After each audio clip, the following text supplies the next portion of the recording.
What is crack-a-lackin', fellow thermonuclear AFers? I am Dan Favale, joined by my certified fantabulous co-host, Grant Hughes. I lied and said we were going to drop our awards and all NBA pods to start this week when you're listening to this, hopefully on a Monday or a Tuesday. It's just too hard right now. We will do it. We will reconvene after the season's over or right before it's over when we have more information. Everything from all NBA to Defensive Player of the Year to MVP. Coach of the year is kind of locked up, and that's really about it. They were too tough. So we decided to do a podcast. Basically, we were wrong and we were sorry. The Mea Culpa podcast. We are going to go back and revisit our over-unders that we did to see how well or poorly we performed. And then we'll look at just some of our biggest misses and try and get into, well, like, what the fuck are we thinking? Might also be a fun pod. We'll have to get listener solicitation. Maybe I'll throw something out on Twitter. Give us the prediction that you missed on the most, and then we can go through those at a later time if we have time, or I can do that by myself. But Grant, the question that I have to ask, and I don't want to be wrong about the answer to this question, how the heck are you? I'm doing well. I will say, as you were mentioning, looking at the all NBA stuff and any awards, picks, and it's not like there's a lot of season left, right? There's, like 10 days left in the season? Yeah. 5 games. Yeah. Some teams have 4, I think. And it's like, nope, too soon. Can't make a decision. I can't do it. I need this like next 10 days, like most of which probably, who knows how competitive some of these remaining games will be. And that's the other thing is like, how much do these games, they might matter for seeding, but like you have to look at the competition of the Wizards are done. Like they end up playing, like they've just decided, hey, we're not going to play the people that matter for the most part. Which is weird. Like, I don't feel that confident about almost any of them. The Wizards are an interesting one, but it's like, the Bulls, how easy or difficult should the Bulls look on a team's remaining schedule? Because, they're not a good team. They're 10th in the East. They are not going to slip out of the play-in probably, but they probably would like to try to catch Toronto or like, so are the Bulls, like if you're going through and going like red, yellow, or green on the remaining games for each team to try to figure out what the standings will look like, I don't know what to do with like 50% of the teams because either they're bad and still trying, or they're not good or they're good and they're not trying. Like it's still, so it's too early. That's the takeaway from all that.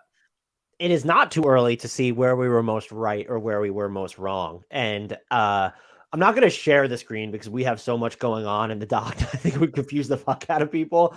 So I'll go first. I finished, if you want to bet with us next time, I went 20-10 on over-unders this year. Some of this is based on projections. Like the Wizards, I think we're the only one where it's okay. Like they're really trying to lean into the tank, so they might wind up missing. So it could be 19-11, but I finished 20-10. What did you end up finishing at? I was 19-11, and I think as we were going through this, I was undone by a couple things. One is my faith in the Warriors. No surprise to anybody that's listening to this.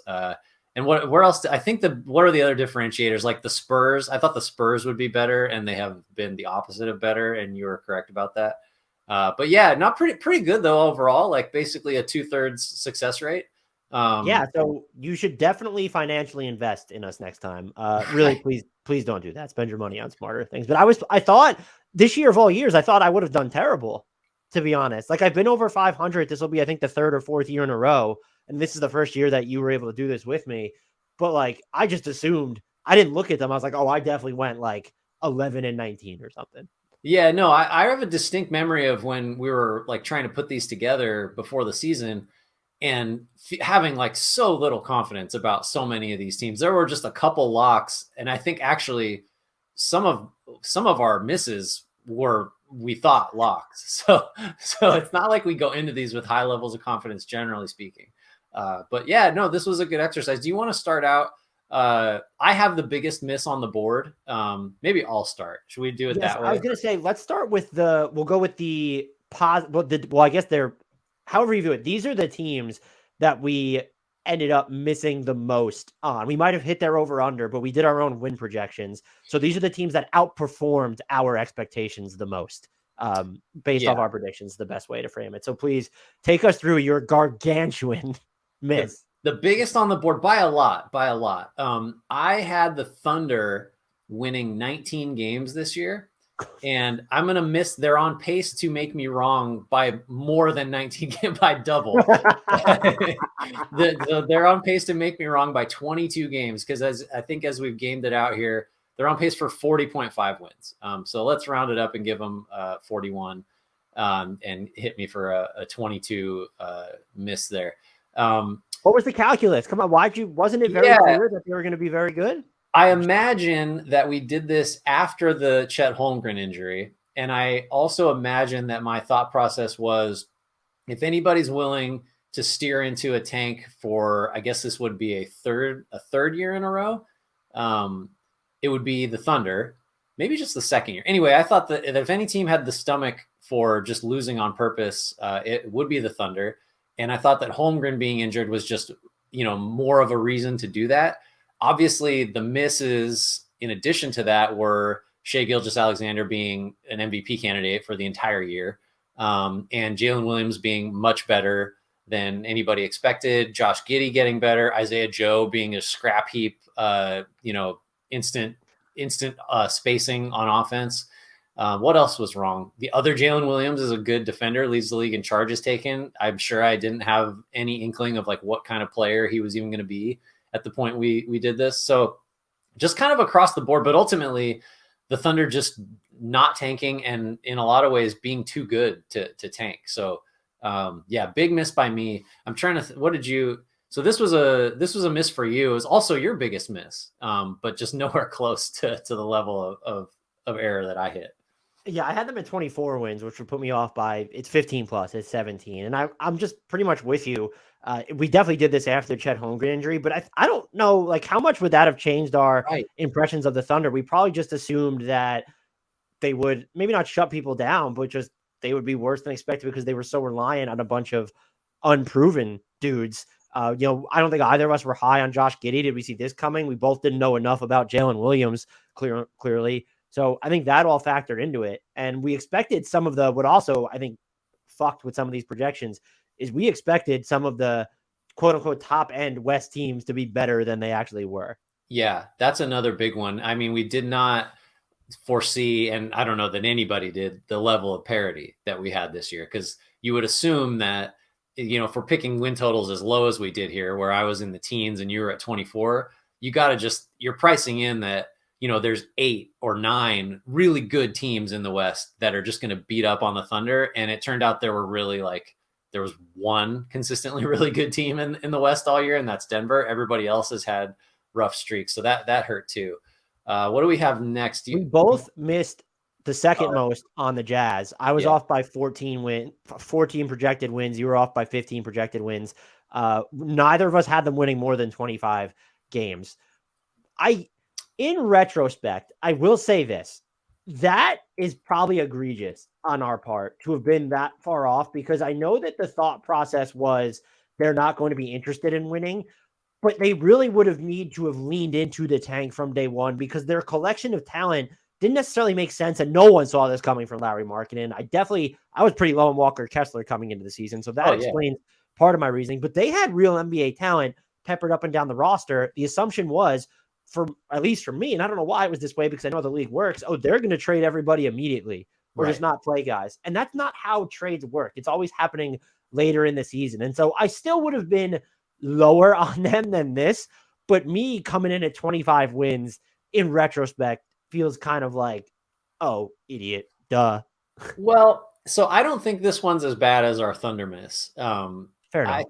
I think part of it for me is I think we had seen the Wembanyama G League Ignite games at this point, I think. And that really was, kind of a pivotal moment for this season, or at least in terms of how I was thinking about it, because there was then suddenly this undeniable, if you have a chance to get the best possible lottery odds this year, you got to do it because this guy's so great. So I think I remember believing that, first of all, because this is the first year of a rebuild for the Jazz, there would be more of a stomach for, we're going to sit guys, we're going to trade everybody. And it's going to be it's acceptable to just egregiously, postmark this season and mail it in because of just traded, your whole roster. So that was part of the thinking. And if you're going to do it, like any respectable rebuild, if you're really trying to bottom out, you got to go for this pick to try to get Wembanyama. And the players they got back in those trades were just too good. That was really what it is. We spent the whole year talking about, is it too late? Is it too late for the Jazz to pivot into the tank? And it was. I guess that's really what it was. Is I thought for sure that this would be the team that had the most incentive and was set up where it made the most sense to just be awful. And they just had too many good players that it didn't work. And that's where I think why the miss feels egregious is because the belief had to be, and I think we actually said it would be this way. Jazz fans were worried they would be too good. I sat here. I told them. But we thought they would trade out of it. We thought they would, if they're any good, they'll change the roster. We thought. Those moves never happen early in the season because even if they're willing to sell, there's like the buyers are still kind of like, well, we don't know if like what we like if we want to give up this much. So that for me personally, I'm just saying I sat here and told Josh fans, no, Trader Danny will just demolish the team by design if they're too good. And look, even as they've tried to be worse, the Larry Markin injury now kind of just ensures that they're out of it. And they were always tracking towards out of it. We had some Jazz fans in the YouTube section saying, well, they're not really tanking. And like, no, the players aren't going on the court and trying to lose, but look at who they were playing and the injury reports before the Markin and actual injury, they were tanking. So that was a pretty big miss. Who was do we have the third? We had the same third biggest miss as well. Did you know that? Strong. Although I will say now I'm missing less badly. All my really bad misses are out of the way. And so I'm just trying to make myself look better because you did win the over-unders and you have but you have slightly worse misses going forward than I do. I will say anything that's over 10 or 10 or more feels like it's pretty bad. And I have in this category, I have one more than you, but we are on the Sacramento Kings. And to be clear, we both hit their over. Yes. Which I think was their over-under was wildly low. They were at 33.5. That was an easy over. I had them at 37 wins, though. You had them at 39. That's a miss. I guess I should explain myself as the person who had the bigger miss here. I don't know. I think I didn't anticipate Domantas Sabonis being this good.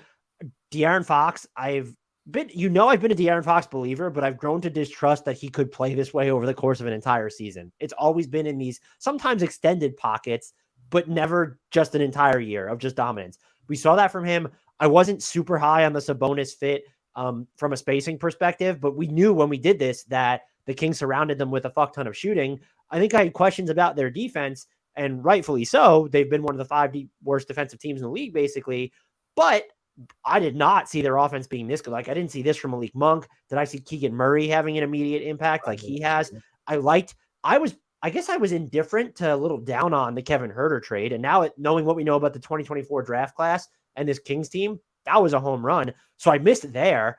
And what I will say, while their defensive standing is pretty poor, the fact that they get teams to work deep into the shot clock, they hit the defensive glass, I think that has allowed that they're not fouling a ton. That has allowed them to just put themselves in a position to win more games in general. Yeah, your defense is bad, but your offense is so good. And also you are gobbling up some of the low-hanging fruit on defense.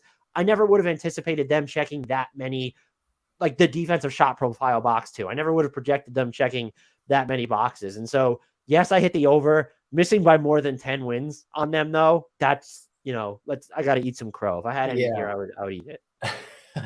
Yeah, crow's probably pretty gamey. I don't know. We got to think of a dip. Although you don't want to enjoy eating crow because it's a bad thing. What's a food that isn't like too disgusting, but we could sit here and eat it when we're wrong that we don't like? We'll have to figure out for next time. I don't know.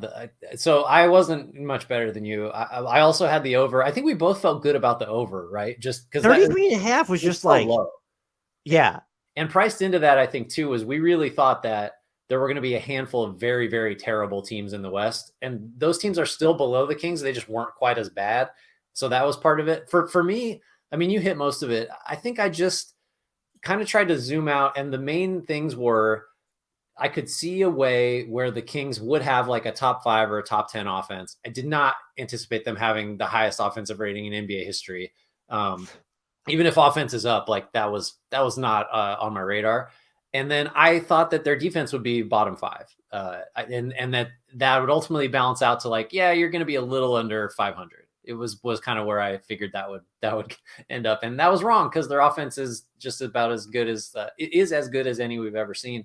I think the other things that, I don't know, caused me to sell the Kings short were Mike Brown's you just never know. I mean, Mike Brown has more of a head coaching track record than a lot of guys that were assistants and then move into the big chair because he's coaching Cleveland and the Lakers and had some really good teams. And I think he made the finals even. But I just wasn't sure that he was going to be a real difference maker. And I guess if you're going to credit anybody for the Kings just beautiful, like highly functional offense, it's probably him. And then Sabonis is right there because you can't do all this without him as the hub. So underestimated both of those guys. Fox in the clutch too. That's not something I would have predicted. No, and I mean you shouldn't, because you should never try to expect clutch luck. But that's been big. He's been the best clutch scorer in the league by like a ton. I think he's got 30 some odd, or maybe even 50 more points than anybody else total. They're just way better offensively. I think that's the difference, right? Because defense is about what we expected, minus some of the peripherals looking good, but it's just that their offense was so much better than anybody thought. So you've got another double digiter here. I'm going to let you go with that one to lead us in. I was off, but this was also your fourth biggest miss as well. So we were very in lockstep now. We will have some divergence on the fifth. I was off by 13 wins on the Indiana Pacers. I had them winning 22. They're on pace to win about 35. You had them winning 27. I'm sure I went on this pod. I should have re-listened to our over-under pod. I'm sure I went on the podcast at the time and said they will trade Miles Turner. Russell Westbrook might have a dead salary cap on this roster by then. Buddy Hield won't be on the team. I definitely was underestimating what they were going to get from Andrew Nembhard and Benedict Mathurin. I never saw those guys coming. And I think even when you look at the talent on this roster, I might have not predicted Tyrese Halliburton would contend for an All-NBA berth, but I would have, if you told me that was happening, I wouldn't have just been like, oh, it was just, I was apparently too low on the rest of the roster. And even getting good minutes not recently, but for much of the season from Aaron Naismith on defense. If he ever has like any on-ball offense whatsoever, that they just sort of find a wing here. I was probably just of the belief that, hey, maybe the offense does end up being good, but you're not going to finish the season with Miles Turner, so you're going to suck something awful. And look, to my defense, there's no defense here, but in my defense, we saw how bad they were without Tyrese Halliburton during that stretch. So he was very much, I then underestimate, I guess, the impact he would actually have on them, that he'd be able to carry a team that is clearly not built to win 27 games without him to such a, borderline play-in berth. Yeah, I think so. I missed this by 8, which is to say the Pacers are going to win about 8 more games than I figured they would. It really is another case, kind of like Utah, where I just thought the trades were coming. I think that's a big factor because I can't remember now how early the Lakers 2 firsts and Russ for Miles Turner and Buddy Hield rumor or whatever. Day one of the offseason last year. Maybe, sure. Right? So I imagine that was in the back of my mind. And if you lose those 2 guys, then, I guess had that happened, you still would have had Mathurin being much better than most people thought, especially early in the year. They banked a bunch of wins then. I think the other thing that I didn't see coming, although just backing up a little bit, I'm pretty sure it's out there somewhere that when the Halliburton Sabonis trade happened, I'm pretty sure I felt and kind of still feel that Halliburton is going to be a better player than De'Aaron Fox. I don't feel like that has turned out to be wrong necessarily. Fox probably has a better shot at All-NBA, but Halliburton is maybe going to be the first guy to ever average 20 and 10 and shoot 40% from deep. He's a little short on the threes right now, but I like him better as a cornerstone. And he just was phenomenal when he played. And related to that, Rick Carlisle actually let this team run, which is something he's basically never done. And it fit. He did do that last year after the trade in his defense. But I couldn't trust anything down. Fair. I never believe in, like, Anthony Simons was really awesome down the stretch last year. What happened? You can never trust that stuff, or I rarely do. So yeah, missed on play style, missed on the trade stuff, just not happening. And I think that's really most of it. I mean, they're still not going to, be in the plan, but we were both way too low on the Pacers. You had actually I had the next biggest miss. So my next biggest miss was by 7 wins on the Celtics, who I had winning 49 games. That is going to make me look ultra foolish. I'm very curious as to what my logic was. I bet I remember. Was it? It wasn't just that Ime Udoka incident, was it? I think so. This is me, and since we've been having such groupthink so far, I bet we at least discussed this. Udoka was one, because I think I think I anyway credited him largely for the way their defense changed over the course of last year, which I don't know, could have been some assistant, like whoever really knows who's got the ideas in a Could have been coaching Joe staff. Mazzulla. Could have been Joe Mazzulla, which maybe. But I figured that, okay, he was the guy that really turned the Celtics into the team that made the finals because he let Robert Williams roam around and they just they changed their defensive structure. And that was such a big deal. So Udoka means something, and losing a coach like just, right before the season had to matter. And then Williams was hurt, right? Williams was going to miss a bunch of time to start the year. I think that those two things were like, I missed two. I'm going to be 4 wins off. So it's not like we're that far apart, but I think that's gotta be it. I can't think of anything else that would have been such a factor there. I think maybe also just being infected by their performance in the finals where they were committing a bunch of turnovers. Yeah. And look, too, I'm right about this. It's just I didn't anticipate them. Their shot making variability still exists, but they started off the season having the best offense known to man. Everyone's hitting threes.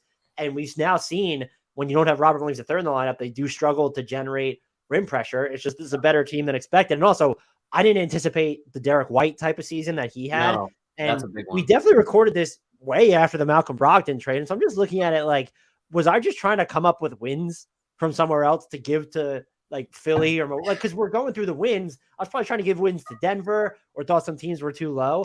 It was just a bad miss. And I think I definitely underestimated, and we've seen them go through lulls, but I definitely underestimated their offense because even Jason Tatum, he's been one of the worst pull-up jump shooters in the league this year. Did you know that? That's tough. He's at sub 30% effective field goal percentage. That is bad when you're looking at the volume in which he takes them. But he's been getting to the line more. And so I definitely underestimate that. Jaylen Brown as well. This one's an inexcusable one. It's not my biggest miss, but in retrospect, I would love to know, and I doubt I explained it, saying who I took was trying to give wins to. This was a bad miss. I mean, you can't beat yourself up too bad because look, you picked 49 wins. They're probably going to win 55 or 56. Like, all right, fair. That's not that. My whole thing was, so I missed on there. You hit their, no, you actually missed. You went under because their over under was at 53.5. Yeah. I have them at 52. You have them at 49. Yeah. So I said, maybe it's not egregious, but I was definitely lower on the Celtics than even now. I'm just like, no, the Bucks are going to beat the Celtics. Like, never mind. Boston has the best net rating in the NBA, only team with a top 5 offensive defense. No, the Bucks are just going to beat the Celtics. And so I haven't gone full Grizzlies on the Celtics yet, but apparently I'm tracking in that direction. God help them if you do, because they're never going to recover from that. So my next miss, which you actually missed the same amount on, was the Knicks, and they are going to win theoretically based on their current pace. Although I don't know what Julius Randle's injury is going to do to that. 6 more games than I thought. We both had them at 41 and 41, and they're going to get up there around 47 probably. I'm not sure what the thinking was for me on that. I guess they seemed to me like, well, I guess the difference is I was kind of out on Julius Randle. I thought Julius Randle from last year was kind of closer to the real thing than the All NBA one the year prior. And I thought we'd get maybe something in the middle.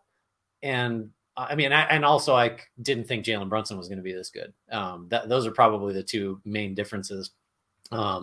And I also probably wouldn't have foreseen that this would be an offensive team. That was a surprise. So yeah, it's probably really just comes down to, I didn't believe in Randle and was wrong about that. And I thought Brunson would be good or solid, and not like a guy that was one of the best guards in the league. I think that's really about it. Cause the difference between 500 and like a 46, 47 win season is not enormous. It was definitely Julius Randle for me. We talked about that. And then we talked about in the beginning of the season how I think, did we buy into it early? We bought into it late. I can't even remember. Jalen Brunson, it was never had anything to do with the price. And we both went over, by the way. So it's not like we went under there, win total. We went over. That was one of our locks, I'm sure. But I was not a supporter of the machinations that went into getting Jalen Brunson at the time because I didn't think he was going to be this good. I thought the money was fine, that it just didn't make sense for this team. And then I was wrong again when it came to the Josh Hart trade. Where I'm like, did you really need to give him a first-round pick for a soon-to-be free agent? And it turns out, like, yeah, that worked out really well for them. I also did not, Emmanuel Quickley has slowly grown, not slowly, but gradually grown defensively. I didn't see this, and I certainly didn't even see the offensive growth from him number 2. Like the stuff that he's able to do inside the arc now, I won't say it's night and day, but it's more efficient from what he was able to do last season. And, just compounding variables of, well, look, now they got like, there were stretches of the season where they got great minutes from Deuce McBride, Quentin Grimes. Defensively, I know his offense has been all over the place. RJ Barrett's he's probably missed my expectations. I expected more from him this year. Mitchell Robinson's been a lot better than I expected.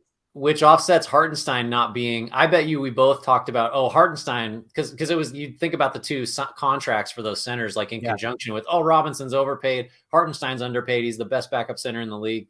I think we're basically wrong on both of those, but they sort of balanced each other out because Hartenstein, to my eye, wasn't as good as I expected him to be, and Robinson was better.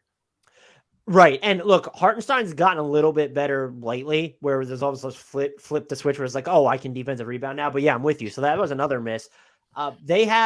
I ended up predicting they would hit 50 wins though, when they were going through that streak. And I'm going to miss on that too. So I've just been wrong about the Knicks from all angles. It's been a wild year for you with respect to the Knicks, because you also famously agitated for Tibbs to get fired and then for 50 wins. But look, I can't complain because I have an egregious Warriors miss. And so I'm worse than you with respect to my team. These are the teams that we're going to get into now. We are heading into the territory of these teams were much worse than expected relative to our win projections. And you had the biggest miss here. So I had some in the middle, some pretty beefy misses, more so than you, but you had some pretty wild, like you had the worst misses on either end of the spectrum. Yeah, I've got by far the worst underestimation and worst overestimation. I guess not by far on the overestimation anyway, but so the Warriors are my biggest miss. I had them down for 55 wins. That's going to miss by 12 probably. Based on their current pace. I mean, where do you even start? I wonder if Draymond had punched Poole at the time that we did this. And if that would have affected. Do you think that made Jordan Poole kind of suck? I think it messed up the whole team. I mean, I think Steve Kerr talked about it on Tim Kawakami's podcast within the last couple of days. He said, that messed up our chemistry and the whole vibe. And Draymond would tell you the same thing. Was I'm paraphrasing, but that was the gist of it.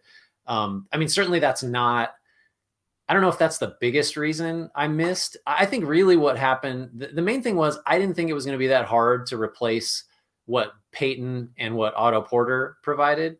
Because I thought, and now, I mean, I think Kuminga now over the last month or so he is a replacement for that and maybe is even better on the Porter one. And Peyton's back on the team, believe it or not, in a roundabout way. But he hasn't been a contributor. And then I think Wiggins missing all this time has been a big factor. Steph missing time too. Steph missed time. I think you've gotten more than you could have hoped for from Thompson. Green has been about as good, like the high end of your expectations. Looney has been the same. I think DV's been great. Yeah, DiVincenzo's been awesome in his role, basically, which is, it's limited, but I think it's just a combination of things. I think if I had it to do again, I'm not sure how differently I'd think about it, because it's hard to price in another big issue, which is they just have not summoned the intensity, the urgency, the attention to detail, all that stuff that is real flimsy and ephemeral and hard to quantify, has not been there for most of the year. And that's been the biggest issue on the road. So yeah, I don't know. A lot of things went into a miss this big. It's hard to isolate any one particular one. Maybe the Wiggins thing. I think we may be underselling his value to the team.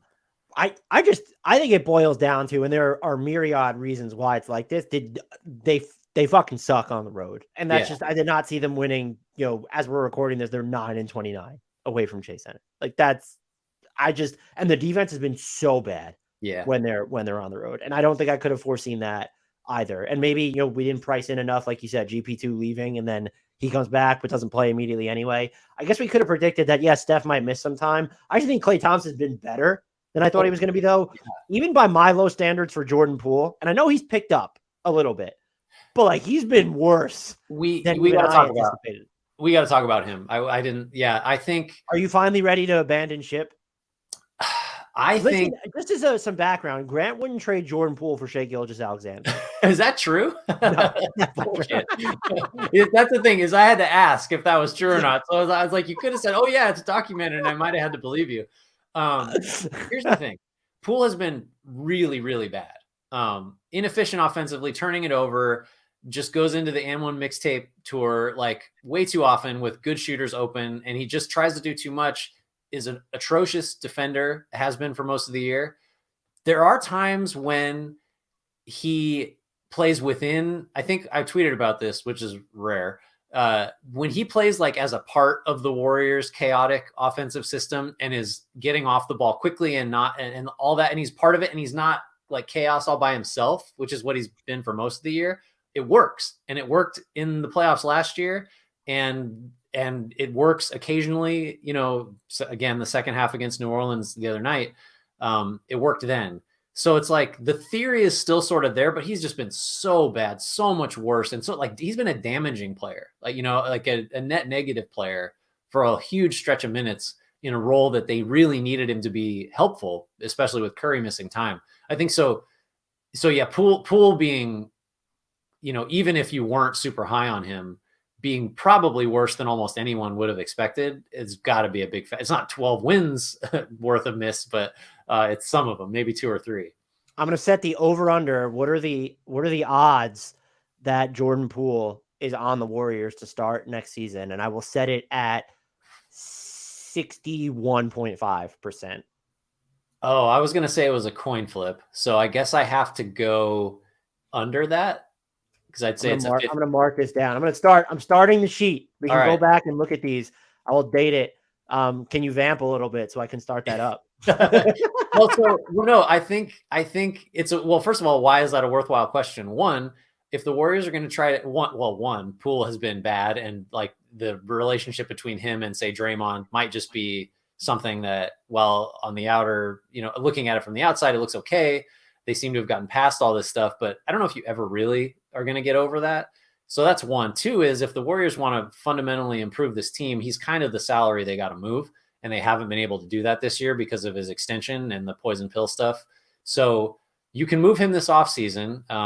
And if you're looking for another wing or just another guy that's going to be more of a fit, as opposed to you're going to live or die by if he's making difficult shots, he's the guy that you have to trade, because you're not trading Steph, you're not trading Clay. You couldn't trade Clay with his contract.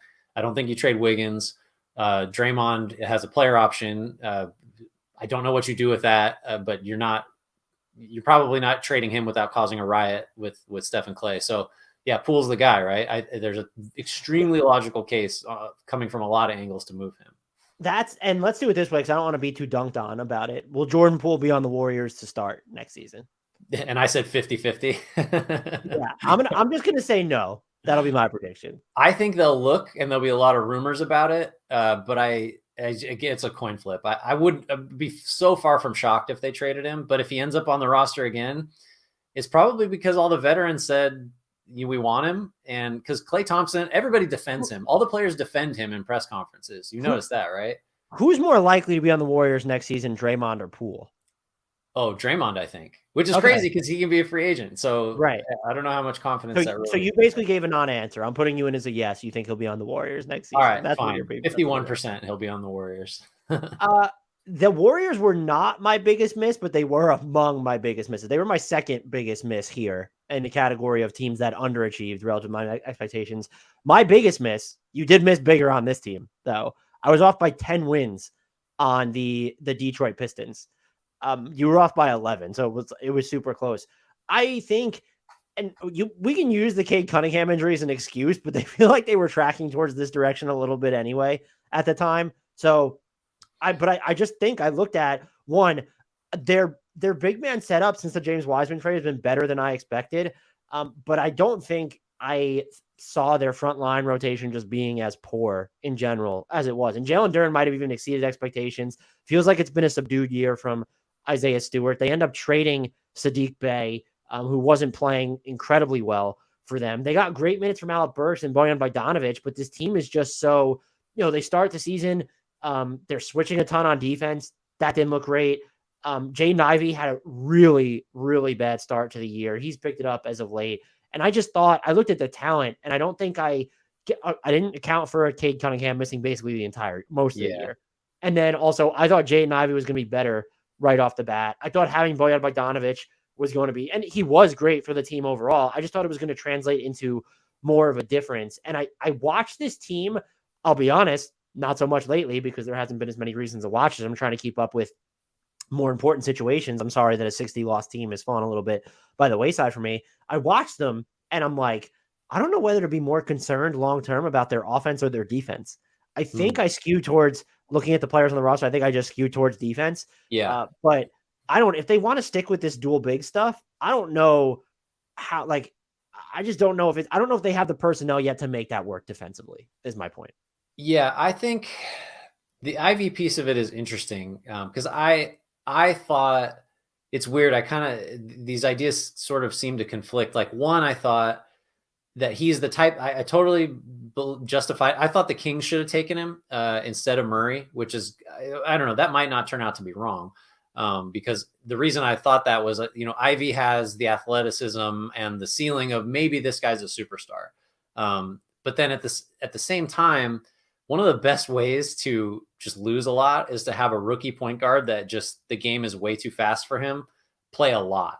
And that is what happened. I think the Cunningham piece is part of it, but I feel like we both looked at this team and thought, well, I mean, they got Bogdanovich. That's weird. So it seems like they're trying to win, and they have guys like Burks and Bay and Cunningham. I think you would look at as like, a fairly polished and very good young player. So it seemed to me like they weren't going to be steering it. And I feel like Troy Weaver too had said some things that just kind of distinguish the Pistons from the Utahs and the OKCs and, Houston, for example, where it's just like, there's clearly no interest in trying to win here. It seemed like, and that's just not how it went. So yeah, we both missed there.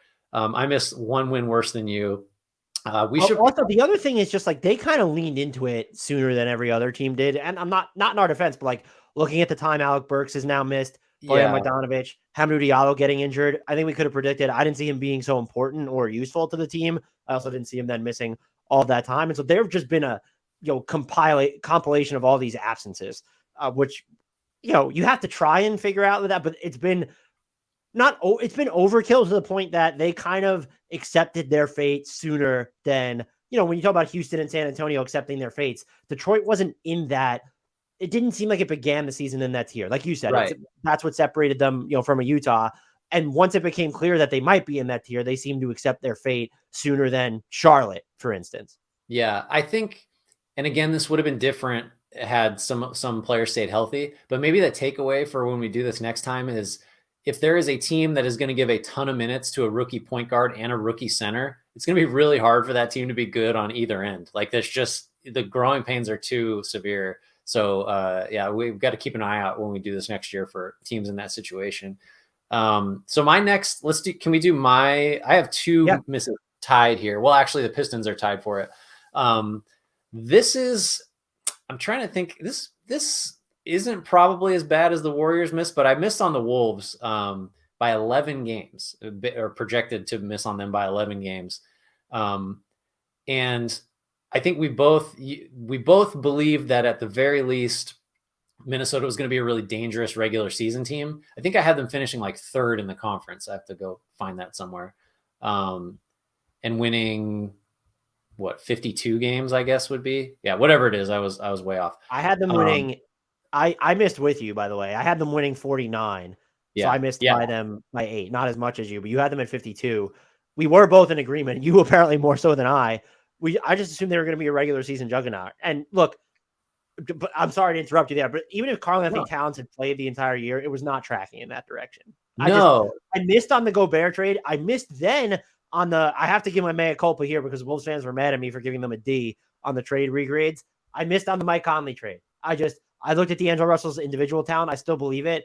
Conley's just such a better fit for this roster. When you have to look at just like, and I bet if we went and looked at the touch time, what I haven't, the ball is just pinging around so much faster and they're making quicker decisions. And I think it's Chris Finch has been the one that's kind of throwing shade. Like, now we just don't have like defensive weak points. Oh yeah. Like, shit on D'Angelo Russell on his way out. All right. Yeah, no, I liked Conley better than Russell. I think, I don't know if I might have said at some point, like, I just think Conley's a better player, full stop right now. Just, obviously the numbers aren't the same, but but that's, I mean, that doesn't that doesn't affect this. It's just, I think, and it's weird that like a lot of stuff kind of went pretty well. Like Edwards got better and made an All-Star game. I think Jaden McDaniels we have to view as a guy that might make $100 million this summer. I was about to say it's not his max is like 35.2 or is it 33.2, whatever it is. It would not shock me if he got it. I guess you don't extend him at that number because you might as well let him hit free agency and see what happens. I do think you extend him at 4 for 100 or like 4 for 105 or 110. I think look, his max is 33.5 projected to be at. If he's willing to sign for 25, just some team will give him, unless he has a terrible year, he will get the max. And so I think even if 4 110, 4 115, I'm just pouncing on it right now. I would too. I would too. And so that went well too. And I guess like the Towns thing matters if I'm trying to like make excuses. It's not going to make up for 11 wins off, but I do think that had he stayed healthy, maybe just the reps and the integration process between him and Gobert and everybody else like might have it would have been better than him just not playing for that many games. So I think that really was a big factor. And I think just Gobert being so bad offensively, did you see the video of the Kings bench when he hit the fadeaway a few days ago? They were so pissed off. I mean, he's a rough watch offensively, like the just losing balls out of bounds and just getting in the way and all that stuff. You can see it now, even post Conley, just like the hands have gotten worse. It looks like he's trying to catch and dribble a tennis ball. Right. It's not a good look, but I mean, I think if they'd stayed together and the other thing is like, had Towns not gotten hurt, I do wonder if things would have continued to go bad. And then you have Edwards like piping up more about his unhappiness with the setup. Leading into the trade deadline before the D'Lo trade, they had hit kind of like an extended stride where they were winning games, performing well on both ends of the floor. And then also just like, does the Towns injury, like, and now Naz Reid is injured too, but it paved the way for Naz Reid's breakout. Like he was a monster post All-Star break. He was shooting 65+% on drives when he went down with his injury. And his three started falling. So they're like, hey, we'll just play him in dual big lineups too. I'm just curious whether you get that information about him. He's going to be a fascinating free agent, by the way. I wonder if you get that information on him if Towns doesn't get. I'm not calling it a blessing in disguise. It's just it could have changed the trajectory of theirs. You could tell me, well, if you had Towns for the whole year, he's so good they eventually would have figured it out and been even better. You could also tell me that they might have been a little bit worse for wear too. Yeah. You made me think of something that I was really wrong about was Kyle Anderson. I think I wrote. You didn't have him as the second best free agency signing behind Jalen Brunson. Did you? No. Well, so quite the opposite of that. I think I wrote something early in the year when Anderson, like the on-off stuff was terrible, despite him making a bunch of threes. And I just was making the case that you can't really play him with Gobert because your spacing gets even worse. And if you play him with Towns, I guess that's cool, but then you're sacrificing 5 out when your 4 can't shoot. I mean, he's just been just so much better than I give him credit for. And I think we always do this when like spacing is an issue for a front court guy. You can just put the ball in his hands. Like that's then who cares? I mean, you still got some workarounds to deal with, but if he can dribble and pass, which Anderson absolutely can, then you kind of just mitigate the damage of, teams leave him open. His shot looks aesthetically just awful still. But he's been one of the best free agents, full stop, signed this past offseason. And I thought he was like going to be a problem. So the fact that he was way better than I thought, and I still underestimated the Wolves by 11 wins. I think I should just be like barred from trying to guess how Minnesota is going to play based on this going forward. We have so I have 2 more double-digit misses where I was off by 10 wins. So can we get to those? Because you didn't have double digits on these teams. I'm clear of the double-digit categories now. The first team is the Phoenix Suns. I'm projected to miss by 10 wins on them. I don't know that we need to. I thought 52.5 is an over-under. I think I was one of the few people who hit the over on them. Did you hit the over on them as well? No, I had them winning 51, so I missed by a little bit. I still think they would have hit it if maybe not, but like there was just so much with DeAndre Ayton kind of sucking for a while, the Devin Booker injury, Chris Paul losing his superpowers for a while. And then you trade for Kevin Durant. This is part of this. And he wasn't playing immediately. And that throws wrenches into the plans. Even Cam Johnson, you had his injury to deal with. You had injuries to Cam Payne at one point for a while. There was just a lot of churn going on pre and post Kevin Durant trade to where I think the biggest evidence of why the Suns end up not hitting the over, look at what they needed Mikal Bridges to do this season on offense at points. And it's great. It paved the way for his growth, and he'd always shown flashes, but we're talking like they needed him to take on real self-creation volume and to test that mid-range jumper and put him through the ringer on ball. That was just not something like I foresaw. And I definitely didn't think, I thought maybe getting paid would kind of assuage any awkwardness for DeAndre Ayton. And we made the jokes about his number and Monty Williams and whatever at the start of the year. I just thought it would be fine. He's been like, I would say a huge portion of this season, he was, I don't want to say bad, but a player that just looked like, oh, did this contract just age into a complete financial catastrophe? Yeah. Yeah. I think as much as anything, so much has changed about this team that it's hard to really get too bent out of shape about our preseason evaluations. But I think I probably just overvalued or put too much emphasis on the way last season ended. You know, it's like a pretty extreme example of recency bias. Just totally. I mean, they were in the finals and they won 64 games, and then they had a terrible playoff series and a horrible game 7. And I think I decided that last thing mattered more than the first. But then I still just was like, no, they're going to win 50 whatever games. I don't know how to evaluate this team. I missed on them pretty significantly too, but I don't know. I feel like we can give ourselves a pass on the Suns just because. Can I give myself a pass on the Pelicans, who I also missed? I think you can by 10 wins. And this is okay. I'm going to say no, I can't. And look, we were on this podcast. We declared them. I declared Zion an MVP candidate. I said the Pelicans were a contender. I looked so smart, and you were there. It took you a while to get there, but you eventually got there. I looked so smart. Then the floor just falls out from beneath them. And I think, and I will certainly do this moving forward, the calculus has to be Zion is going to miss most of the regular season at this point. That just has to be, that has been your reality for his career. And if I thought they were going to win 50 plus games like I penciled them in for, I clearly thought, oh, Zion's going to play at least 65 or something. And you can't make that assumption. I do think, even independent of him, it's been a little disappointing. The 3-point volume, and when you don't have his rim pressure, that's exacerbated. Some of these all wing lineups that don't have a ton of creation, those have been a disappointment. Their defense has perked up lately, but like that was something that was a concern for them for a good chunk of the year. I'm mad at myself for going over 50. Is it like this shouldn't have been a double-digit miss in retrospect on my end? That's still their ceiling, but part of reaching that ceiling is seeing that group together. And it's great now. It feels like they're finding themselves independent of Zion Williamson when you're looking at what Brandon Ingram is doing as a playmaker, that what Trey Murphy has just done basically all year. He's been great. Herb Jones's regression from 3. Every time he hits a 3, it feels like, I don't know, Haley's Comet just passed or something at this point. So there were things that were just like, no, I didn't anticipate going this way. Did I think Brandon Ingram was going to miss so much time? But when you know that Zion Williamson is probably going to miss at least 40 games, what are you doing here? You can't pencil this team in for 50 wins like I did. And I think I had them at, I thought they were going to win 51 and finish 3rd in the West. Is that what I had them at? Yeah. So I missed.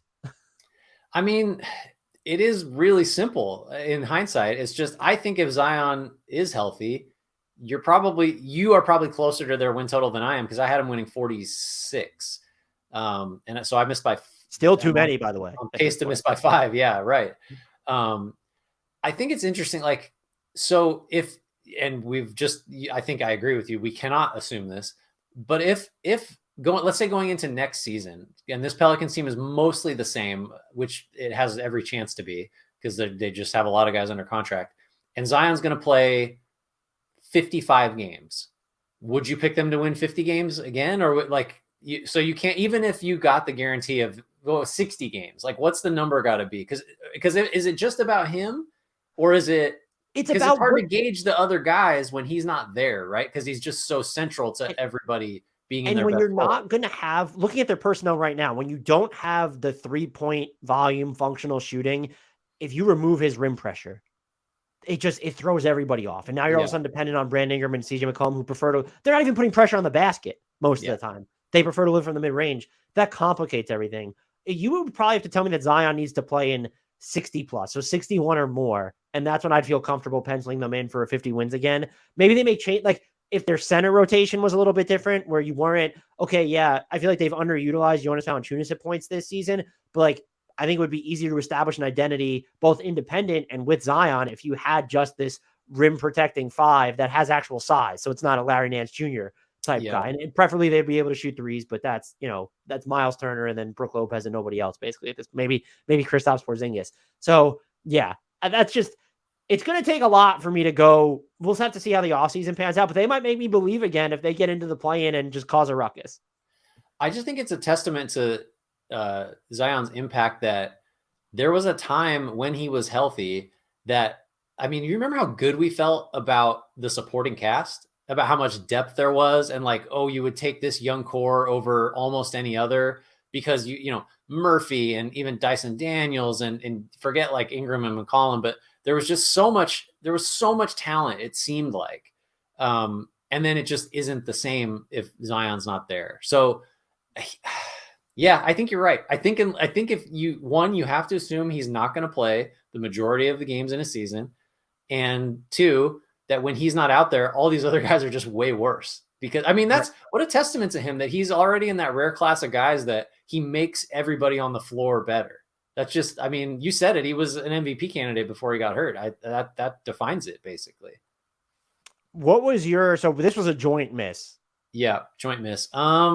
My next worst miss is Dallas. I had them winning 48, and they are on pace. So they currently have and are basically out. They have 37 right now.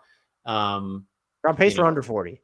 It's 39 or 40 is what they're on. Which who knows? Like, yeah, whatever it is, it's going to miss by plenty.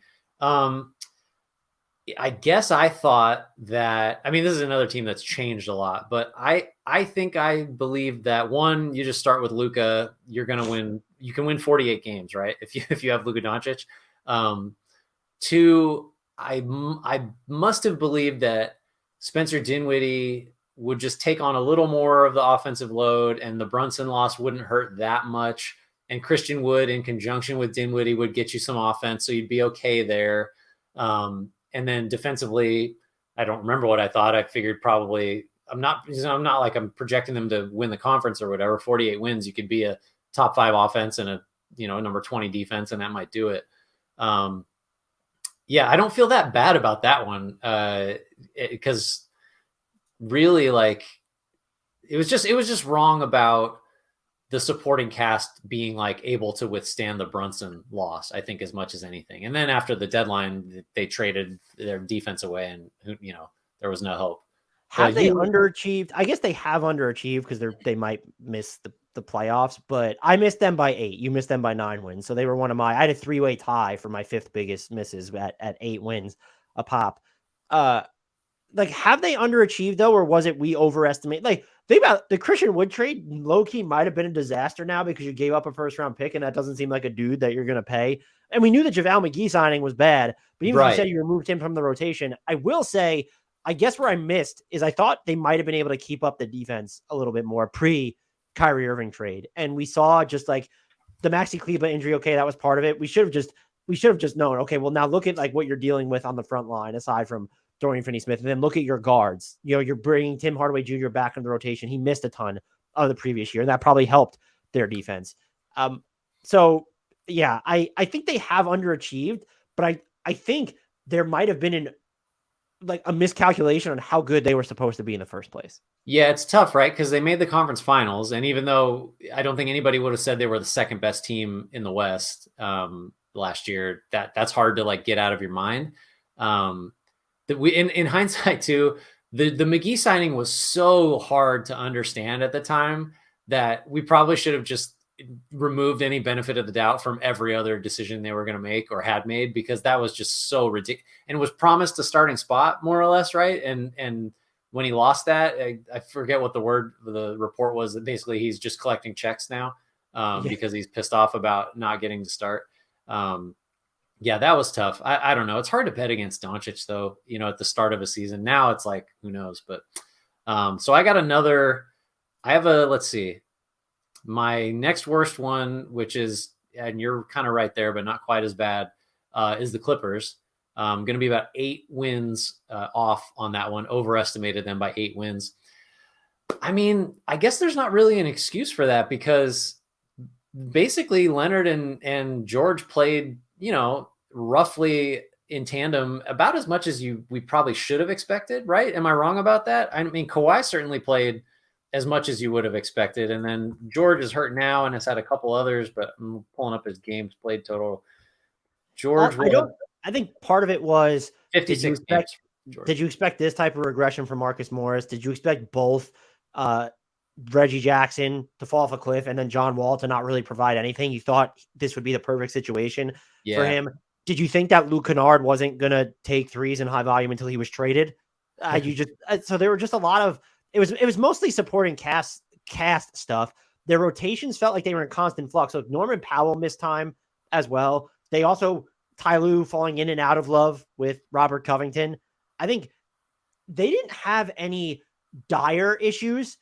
It just all coalesced together, step laddering on top of one another. And yeah, you factor in Kawhi missed the beginning of, like, a huge part of the beginning of the season. And that has to be part of it too. I think all those things, they kind of just added up and it took a tax on their season overall. Because what's the biggest disappointment about this roster? The offense was so bad for so long, but just like the singular biggest disappointment on this team is probably Marcus Morris. Because I don't know what you were expecting from John Wall or even Reggie Jackson to the point where, did you say, well, we needed to get rid of those guys to maximize this team? It's probably just, the way Marcus Morris played and then Tyler refusing to not remove him from the rotation for the longest time or play him less. It's weird, right? Because you would say that, okay, a team that is going to have Kawhi and Paul George kind of just needs caretakers at the point, because those guys will have the ball and you don't need someone to initiate the offense or be a connector or whatever, or at least the bar is pretty low for sort of the supplementary talent in terms of playmaking that you need around those two guys. But then I do think that was the issue because Wall was bad, Jackson was bad. And then after that, it's kind of like Kennard is too hesitant to shoot, or was too hesitant to shoot before they traded him. And so then it's kind of like, well, if you are only a lot of times going to have one or the other of Kawhi and Paul George, by the way, I think they're something like 24-14 with like a +8, net with those two guys on the floor. So like the absolute core of this team still does work sort of as expected. But yeah, I think it's weird that you would not have thought that the Clippers needed someone to get the offense going because of the two stars they have. But that really kind of was a lot of it, right? I mean, looking all the way back, it's just if they gotten anything from the point guard spot, that would have been a big difference maker. Maybe not enough to make up for, how far off we were, but it would have been like the fact that Russell Westbrook is still bad, by the way, but everybody's like, you know what? He's kind of helping. That speaks to how bad the point guard spot is. The rim pressure has helped. The turnovers are still managing, but I do think the rim pressure and just kind of putting defense in rotation has helped them a little, right? But that's what I mean. He does like one thing pretty well, and it takes a lot of other stuff off the table. And everybody's excited about how much better the point guard play has been. I mean, that's just because from where you're starting, I guess a guy that does something is a positive. There was also the element of it wasn't self-sabotage, but it took them too long to be like, hey, let's just invest X amount of minutes and usage in Terrence Mann. Yeah. So that's like, hey, we don't need to like have this charade of trying to find an actual point guard. This is my final miss, and I think it's the last biggest miss of this entire exercise. I was off by 8 wins, projected wins on the Toronto Raptors, and you were up by 7. So we were close, but this was basically, we looked at every team we missed on by 8 wins or more throughout this process, with the exception of teams that ended up exceeding our expectations. We went a little out deeper there. They are, as we record this, they have an above average offense and defense for the year, and they are 10th in net rating. There are some bigger games that could absolutely skew that, but it feels like they should be way worse than 10th in net rating, because I was convinced they were going to be like the team that fucked up the East this year. Pascal Siakam, for the most part, was as advertised. He'll be in the All-NBA discussion. Scotty Barnes has been better, but there was a drop-off, or at least just sort of, there was like a functional shock to him for half the season. Fred VanVleet, not really, his shooting waning until basically through the trade deadline. He's needed Jakob Poeltl to open up. Their defense suffered without Poeltl. Their offense, well, I say without Poeltl, but without a player like Poeltl.